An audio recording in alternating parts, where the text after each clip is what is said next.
On Saturday, the 31st of May, the biggest grand final in Australian football history will be going ahead.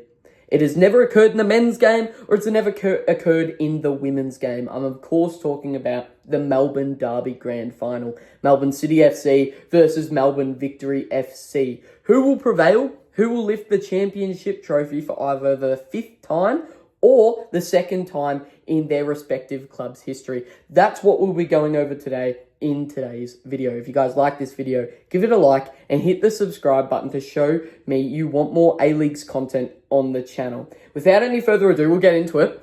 Melbourne City finished second in the regular season and Melbourne Victory finished fifth in the regular season. Melbourne City, of course, have been known to finish this high in the table for a few seasons now, ever since their maiden grand final berth, I should say, in the 2019-20 season. And Melbourne Victory, of course, absolute experts at finals football. They know what they're doing. They know what they're doing here. Of course, when we think of Melbourne Victory in finals football, our mind goes straight away to the 2017 and 18 season where they won the championship away in Newcastle from the lowest ever place in Isuzu A-League history, 4th place. Obviously, there's only 6 teams in the playoffs, so that's quite low to win the championship from. So Melbourne Victory aren't scared coming into the grand final. They know that they've won the championship from a low place on the table before. They know they can do it again.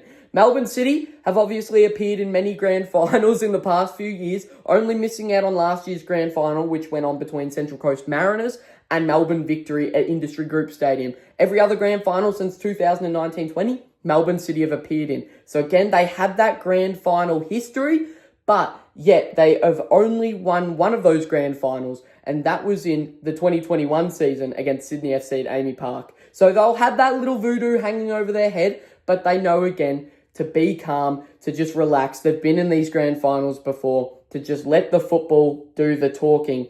Again, there's just nerves that we don't know about that'll be obviously within the players and circumstances that we really can't predict. Obviously, since this atmosphere is going to be all new. Melbourne derbies have occurred many times, obviously, all the way back in the late 2000s and early 2010s, but it's never been a grand final. So, obviously, there'll be an atmosphere that's quite unpredictable, and we don't know how it will affect the players. So, any result really could happen here, but we're going to try and predict our way through this unpredictability.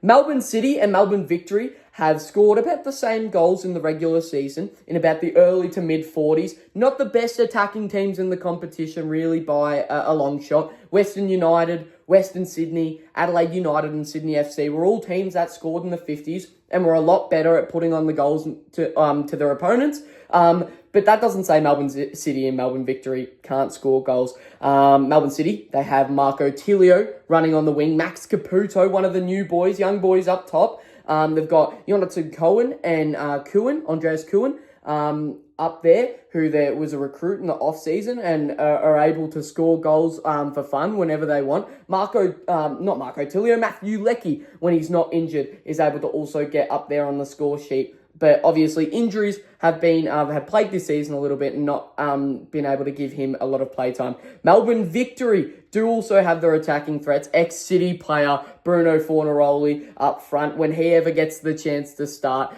Daniel Arzani, Nishan Valupale, who is actually injured for the grand final. That is going to be a huge blow for Melbourne Victory and their attacking threats.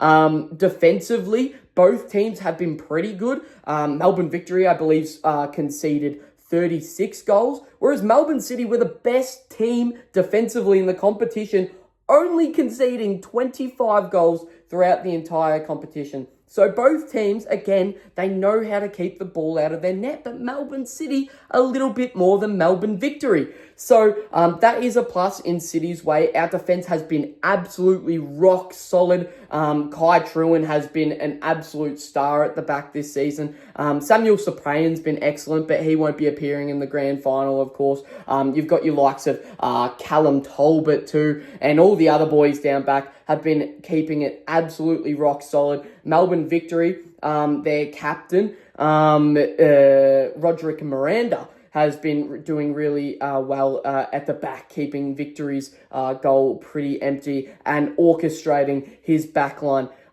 So again, defense is pretty solid for both teams, but Melbourne City has that slight edge. But will they be able to defend quite well when they come up against Melbourne Victory's attack?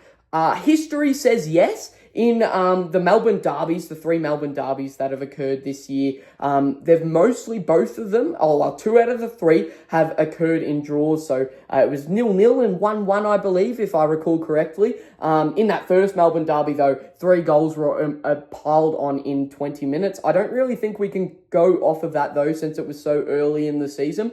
So the later games in the season were really 0-0 draw or 1-0 draw. So it shows both teams are not very good at countering each other, and while are very good at countering each other, I should say, on the other hand, and are able to kind of quell their attacks and keep their defense all right. So obviously there has to be a winner in the grand final. If it goes 0-0 or 1-0 in regulation time, we're going to have to take it to extra time or penalties. In regards to my prediction for the game, I am quite nervous if I'm to not go and think as a Melbourne City fan. I kind of think Melbourne Victory will get it done in regulation time. I think it'll be Melbourne Victory 2 to Melbourne City 1. I think Melbourne Victory's goals, I think both of them will come from Bruno Fornaroli. I think on the big stage, Fornaroli always thrives. He's got that dog in him. And as much as coaches like to keep him on the bench and all that sort of thing, I think Bruno Fornaroli will shine in this grand final. Melbourne City's goal, I think another banger from Jonathan Cohen will come. And it'll try to get City back into the game late, maybe around the 60th, 70th minute. But it'll already be too much. And I reckon Melbourne Victory will win it in the first 90 minutes. From 5th place. Obviously, that would be the first team in A-League history to win it from that low on the ladder. So it'd be a really good feat. What I want as a Melbourne City fan is obviously us to win. I think we do have it in us. I don't think a 2-1 victory is certain. But I just think it could be a little bit of a long shot due to our history in grand finals and known to not go very well in them.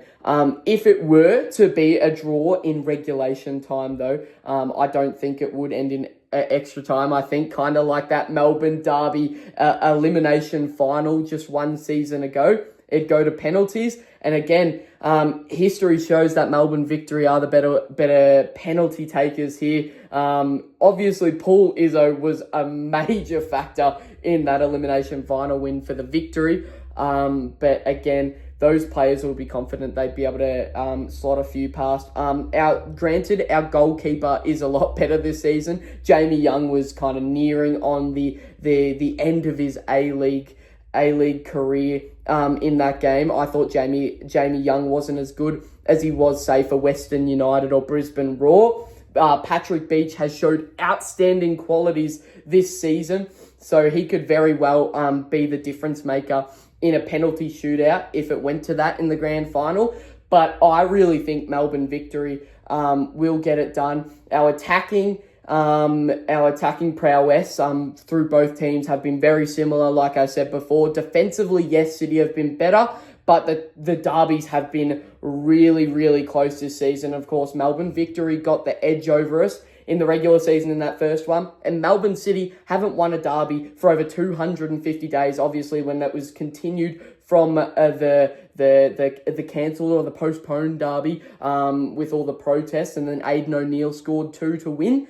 Melbourne Victory have had the kind of bragging rights for a while over the Melbourne City. So it's going to be a really interesting one on Saturday night. I am very, very nervous, as you can tell from what I thought my prediction of the game would be. But I think it's going to be a really good game. I'm in City Active for the game, so it's going to be absolutely mint. just an atmosphere of a Melbourne Derby in a grand final is just going to mean so much for the Australian game, and it's gonna advertise it so well to people who have kind of just been on the outside for a long time, or who don't even know a lot about football. So I think it's going to be an absolutely banger of a game. Hopefully my prediction is wrong and Melbourne City get up and lift the second championship, because that would honestly mean the absolute world to me. But that's the end of this video today, guys. I'm sorry about, the kind of studio, let's call it, I'm working in, and the lighting.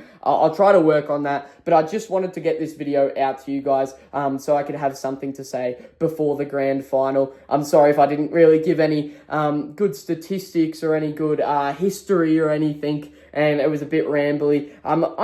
I like to call myself a hardcore football fan, but with the stats, sometimes my brain can be a little bit foggy, but I just wanted to share my love for the Australian League and the Australian game. I hope you guys all enjoy the game, whether you're watching from home or you're watching from the stadium. It shall be an absolute banger. This was Leighton Talk Stuff. I will see you in another video. Thank you very much. Bye-bye.